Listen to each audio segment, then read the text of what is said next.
This week at NASA.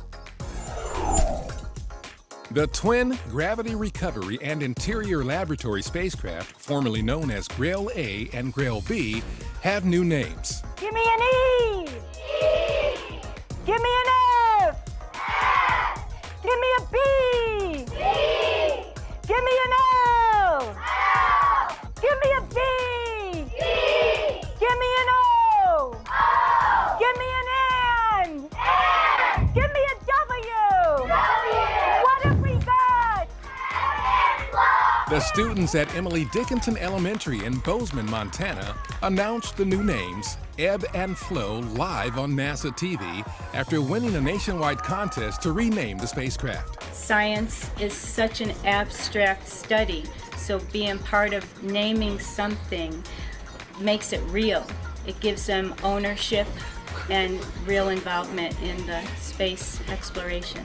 They noted the fact that Grail is going to be studying gravity on the moon, and that the effect of gravity on the Earth is seen every day in terms of tides that we have on the Earth.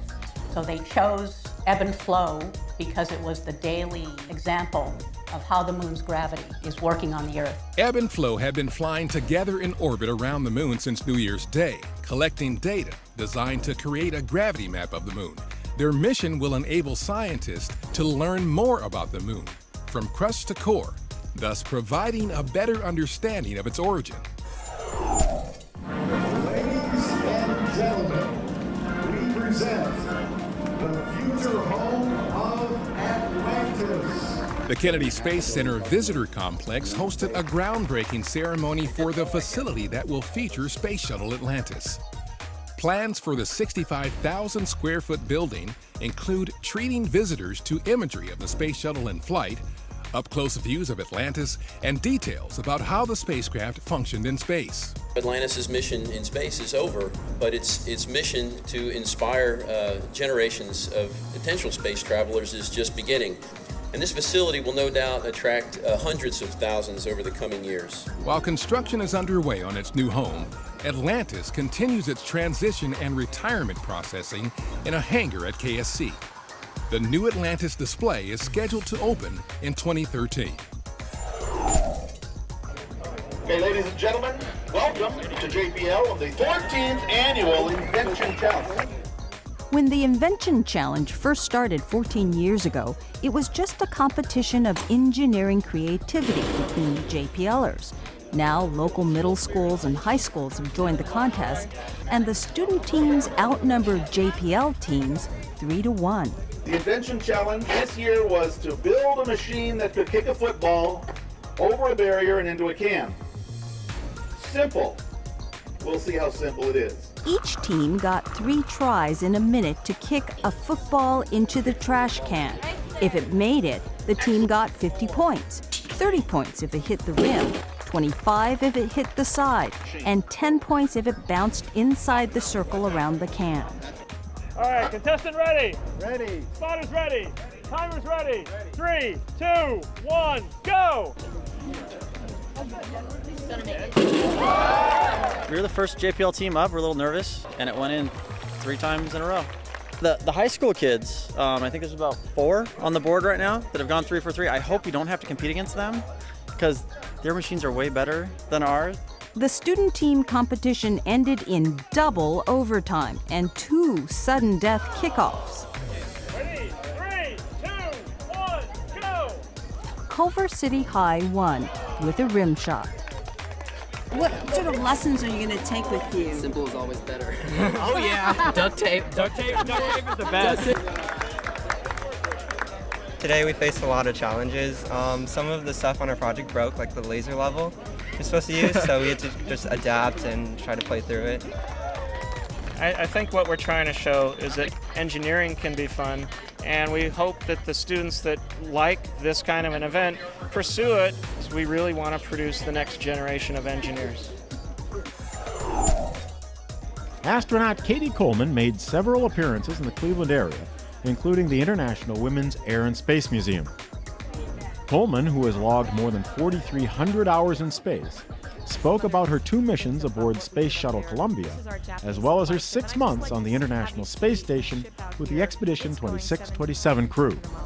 And I think that a museum like this, where we make history become real, we realize that history is made by real people, and in this case, real women, it enables us to understand that we're part of making history too. Coleman was joined by astronaut Greg Johnson, now Associate Director for External Programs at Glenn. Johnson piloted 2 missions aboard Space Shuttle Endeavour, including its final flight in the spring of 2011 on STS-134. If you've ever wished upon a star, or at least wished you could keep track of the shooting stars you see in the night sky, there's now a new mobile application just for that. NASA's new Meteor Counter app for the iPhone, iPad, and iPod Touch allows star watchers to record data about meteors they see, including their numbers, sky location, brightness, and the specific time they were spotted. You can even record comments about the sighting. Users can then send all the info to NASA for use in identifying new meteor showers, pinpointing comet debris streams, and mapping the asteroids orbiting Earth. A new exhibit at New York's American Museum of Natural History depicts the past, present, and future of space exploration.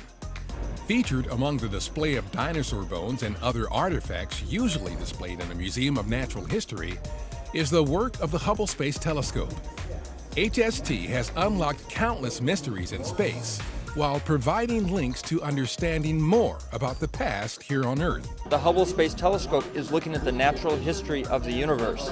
When we use the Hubble, we're able to look back in history, not the few thousand years or the few million years of what the rest of this museum talks about, but the billions of years, the history of how the chemical elements that made the dinosaurs were created. I think it's a great way for us to get the word out about what we're doing. I think particularly with the Space Shuttle program ending, a lot of people are thinking that NASA is not necessarily that active anymore, and we really are. On January 24, 1986, NASA's Voyager 2 spacecraft made a successful flyby of Uranus, returning about 8,000 images of the planet and its moons. Both launched in 1977, Voyager 1 and Voyager 2 have explored all the giant planets of our outer solar system: Jupiter, Saturn, Uranus, and Neptune, 48 of their moons, and the unique system of rings and magnetic fields surrounding those planets. Decades and many billions of miles later, both Voyagers are continuing their journeys to the boundaries of the solar system. January 26th is NASA's 2012 Day of Remembrance. On this day, we honor the 17 astronauts of the Apollo 1, Challenger, and Columbia crews, as well as the other members of the NASA family who lost their lives supporting the agency's mission of exploration. Once more, we thank them and the families they left behind for their sacrifices in the service of our nation. And that's This Week at NASA. For more on these and other stories, log on to www.nasa.gov.